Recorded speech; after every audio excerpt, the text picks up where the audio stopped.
Alright, hey people. So, I've had about 10 days to play with this game, and I've noticed that there's been some division amongst the rating of this game, and so I figured I would throw in my 2 cents. So there's going to be 3 parts to this video. The first is a TLDR. The second is kind of a prologue intro to where I got to this game, and then the third part is the actual review. So if you want to just skip to the actual review, I put time codes down in the description so you can do that. Alright, so with that in mind, the review is for none other than The Legend of Zelda Breath of the Wild. Now, I picked it up on the Switch, and but I also have played it on the Wii U because my cousin, he has it on the Wii U, so I played his version. And pretty much as far as I'm concerned, the game is identical based on both platforms. The frame issue does come up at different areas based on which platform you're on, but other than that, it's basically identical. Basically, the TLDR is, I think it's fantastic. It's in my top 3 games of all time. And after I beat it, there's the possibility, and the foundation is there for this to actually be, in my opinion, the greatest game of all time. But I'm not going to go quite to that extent yet until I actually beat the game, and then I can make a more clear understanding of that determination at that point. So I guess a little prologue. I don't want to come, once people hear that type of opinion, their first thought is automatically going to be, oh, Nintendo fanboy. So I wanted to kind of lay out to where I kind of lay on the spectrum as far as fanboy goes. First and foremost, I'm a Sega fanboy. That's how I was when I was in elementary school, and so my loyalties has always been with Sega. Once they went third party, basically at that point I felt like I was kind of free to go wherever I wanted, but before they went third party, that was where my loyalty was with Sega. And just kind of give you more of a glimpse, some of my favorite games of all time. We have Night Trap on the Sega CD. We have Shenmue on the Dreamcast. Grand Theft Auto Vice City on whichever platform you want to play it on. It's the same game either way. The Elder Scrolls 3 Morrowind, which this is actually my favorite game of all time, period. The end of discussion. Silent Hill 2. Fable, the original. And Until Dawn. So that's a list of my favorite games of all time right there. But as I stated, Morrowind is definitely in my #1 game of all time as of right now. It's been my favorite game since it came out. Basically, within a week of playing it, I was like, this is the greatest game that's ever been invented. Now, to kind of dial it back a little bit, I never really played an RPG until in the fall of 2001. I got a Dreamcast when they announced Liquidation. So I know I'm a terrible Sega fanboy because I didn't get a Dreamcast when it was announced. But I kind of fell out of video gaming around that period of time. And so they announced they were gone. The stores are liquidating them. I went and got a Dreamcast for $50. And I got Shenmue on that same day.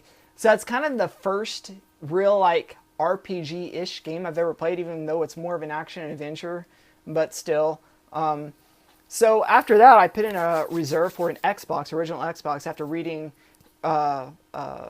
I guess previews about Fable and about the Elder Scrolls 3 Morrowind. So I put in my reserve for Xbox, and I got the Elder Scrolls Morrowind first, and then I got Fable the fall of 2002 when it came out.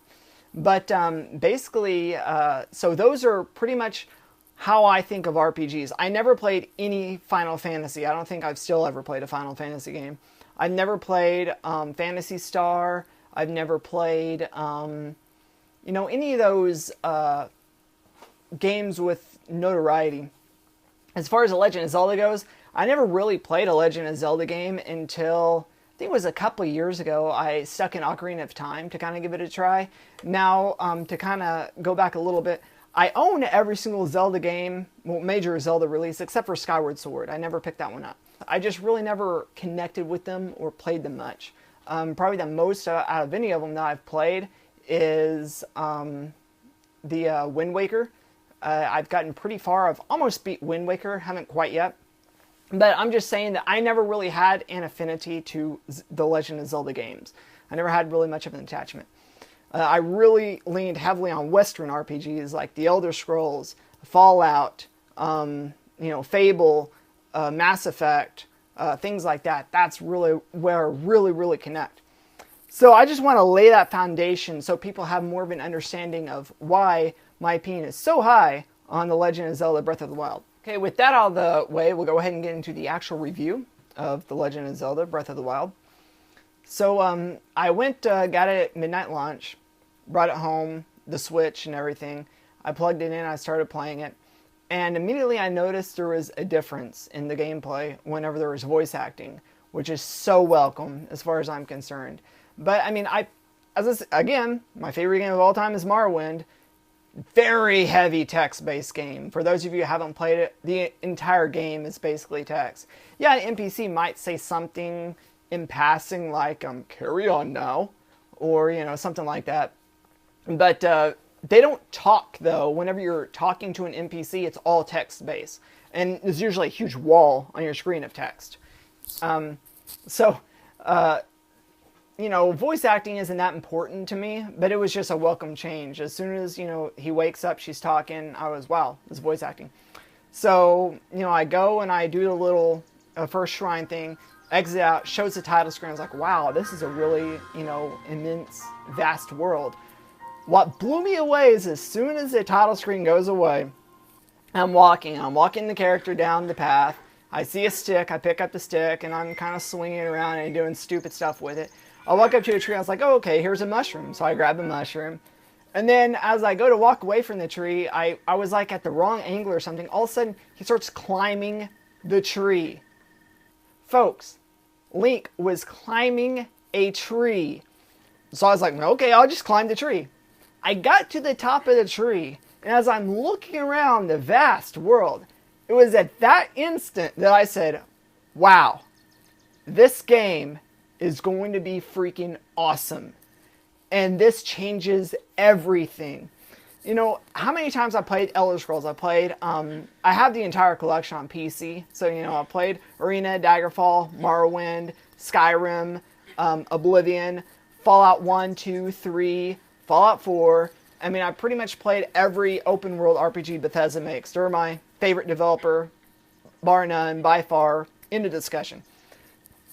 No matter how many times I played an Elder Scrolls game or a Fallout game or Fable or anything like that, never once have I ever thought about, man, I wish I could just climb this mountain, or man, I wish I could just climb this tree. No, I would walk, I'd be walking my character and I'd get to a hill, I'd start climbing it. Well, once it got too steep, the character is just not going any further. I just kind of go, well, I guess I'm not supposed to go there, so I just kind of walk off. Never once did I just stop and think, I wish I could climb this. So I'm sitting here playing Legend of Zelda. As he's climbing the tree, I'm like, this changes the whole dynamic. As far as I'm concerned, open world RPGs will never ever be the same again.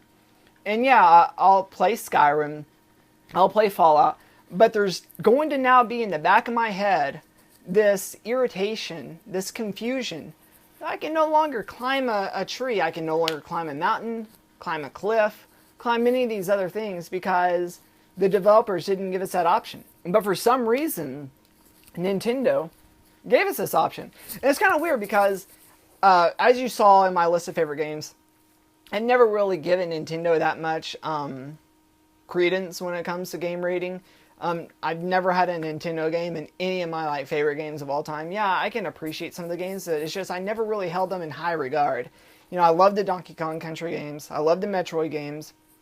I love the Kirby games, the Yoshi games. Mario's kind of, alright, whatever. Zelda's kind of alright, whatever. But, so I just wasn't expecting much. But again, once he started climbing the tree, to me that changed everything. So, after that, I went around to some shrines. I got some power-ups, which I thought that was really cool about this game, was basically they set up the entire first part, the plateau. Basically, you get your feet wet to get accustomed to how the game works. And then after that, pretty much, you're set to do the rest of the entire game. So I thought that was pretty cool, the fact that they give you the power-ups immediately. I thought that was pretty interesting that you start off and you only have access to that one map. You can see the entire world map, but you don't actually see the details of the world map. And they set it up to where each section is governed by a tower. And in order to get the map for that particular section, you have to climb the tower and get that. Now, some of those were pretty easy. Some of them were kind of challenging. The one that was the most challenging was, what was it, the Ridgeland? I can't remember. It was whatever tower had the electricity guys down at the bottom with the moat. Pretty much every single tower that I scaled, I found some way to just basically scale the tower by finding a high mountain and gliding from the high mountain to the tower and then just climbing up it. But for some reason, I climbed every single mountain I could find in the vicinity of that tower to climb up it. And I just couldn't get enough height because as I started, descending, pretty much I would land right there in the water and get the crap shocked out of me. So I decided, well, I'll make some ice glaciers and climb from ice glacier to ice glacier and see how close I can get. So I basically was seeing how close I could get, and then I picked off a couple of guys with the bow and arrow. And then basically I was like, I'm within touching distance. So pretty much what I did was I built up my courage. I immediately just ran, hit the platform, and just started jumping up. And I got to the second platform. And then basically by that point, I was out of range of the guys at the bottom. And so I was able to scale it, but I just brute forced the whole thing. I was like, screw it, I'm just going to run straight through it. But I thought that was what was interesting, is because pretty much no two people, I mean, I guess there's going to be a lot of people, but for the majority, everybody's going to have their own experience. Everybody's going to have their own way that they're going to play this game. And that's, again, what's really blown me away. Another concern people have been having is with the frame rate issue. I'll show you an example of a frame rate drop right here. So as you can see, the frame rate does drop, but it's not substantial, and it doesn't, it doesn't last for forever. They hard-coded the game to have a minimum frame rate of 20 frames a second. Coming from Night Trap, where it's hard-coded at 12 or 15 frames a second, depending on which platform you play it on. It's not that big of a deal. I've definitely seen worse frame rates than 20 frames a second. Definitely. Almost every Sega City FMV game is hard-coded at 12 or 15 frames a second. So, again, it's not that big of a deal. A lot of people like to complain because it's not 60 frames. Who cares? It's still a fantastic game. But as you saw, the frame rate drop, it wasn't that big of a deal. Yes, it drops for, a second and a half. And then it's back up and running again, so everything's fine again. And the frame rate drops don't happen all that often. There's a few areas where you know it's going to happen, like right there, right where that guy's campsite is. Pretty much every time you walk in that area, there's going to be a frame drop. So you know that going in. And from what I've understood and seen in my own experience playing, the frame drops are very few and far between, but there are certain places that are guaranteed to institute a frame drop. So if you just know that going in, then you'll be fine. But I don't think that a frame rate drop is enough to have people not experience this fantastic game. So don't let that hold you off if that's one of the things that you're concerned about. As you saw in the video, it's not that big of a deal. Now, I don't want to get too spoilery into it, but I have cleared one dungeon already. I'm in the process of clearing the second dungeon that I've attempted. And so the dungeon thing is really interesting. How they have it set up. Basically, they have it set up, you have to solve all these puzzles to unlock different areas of the dungeon. And once all the areas of the dungeon are unlocked, at that point, then you can go ahead and basically take control of the dungeon. But in order to take control of the dungeon, you have to fight off a boss. I mean, of course, every dungeon in Zelda has always had a boss, but it's just, I thought it was kind of interesting because all the dungeons previously in the Zelda games have had monsters and other things you have to fight. But this one, as far as I've seen, the two dungeons I've been in, there are no monsters. I mean, yeah, there's a few monsters, but it's not like, high concentration of monsters. It's basically just puzzle based. And so you clear the puzzles, and then after that you have to fight a boss, you clear the boss, and then after you clear the boss, you take control of the dungeon. So it sounds simple enough in theory, but it's been quite a challenge. Now, another thing I thought was kind of interesting about this game that I really enjoyed was the fact that they've added so many levels of realism to it. We have weather patterns that we have to watch out for. If it rains, you can't climb. If there's a lightning storm, you can't have metal on you because you'll get struck by lightning and die. If you go into the desert during the middle of the afternoon, it's blazing hot, so you need protection. If you go in the middle of the night, it's freezing cold, so again, you need protection. If you go high into the mountains, it's freezing cold. And so things like that I thought added a really interesting challenge, level of challenge that I hadn't quite anticipated when I picked up the game. I didn't think that they were going to have that. It's things like that that just have really blown me away. They've added cooking to the game. They've added different things like that. So, you can cook up elixirs, or you can cook up meals, which a warm meal will help ward off the effects of cold. So that's really blown me away as well. So after you climb the towers, you can unlock the maps. And so basically, as soon as I started playing, as soon as I figured out that that's how the mechanic works, I was like, all right, my first goal in this game is to unlock all the maps. By Sunday night, I had the entire world unlocked. So that's about 56 hours I've owned the game. I already had the entire map unlocked. So that was my first goal.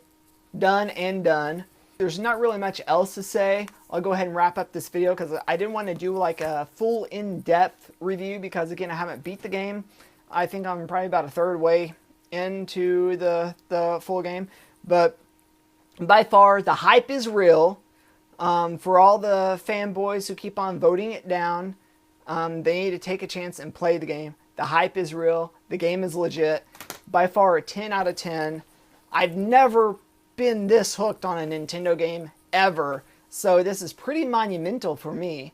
The game is just everything that I could hope for a game to be. If this is what we can expect with The Legend of Zelda, I'm only just anticipating what we can get from the next Metroid game, from the next Donkey Kong game, and from Mario Odyssey. I'm just so stoked to see how they handle those games. Most notably Metroid. I'm really curious to see how they'll attack Metroid. If the developers have had this much success with Zelda. So basically, Zelda deserves all the high scores it's getting, and if you haven't had a chance to play it, go out and play it. Buy a Wii U, get Zelda. Buy a Switch, get Zelda. Download the SimU emulator and get a pirated copy. Who cares? Just find a way to play the game. Play the game. It's that good. I highly recommend it. So I guess that's all I have to say. Thanks for watching, and peace out.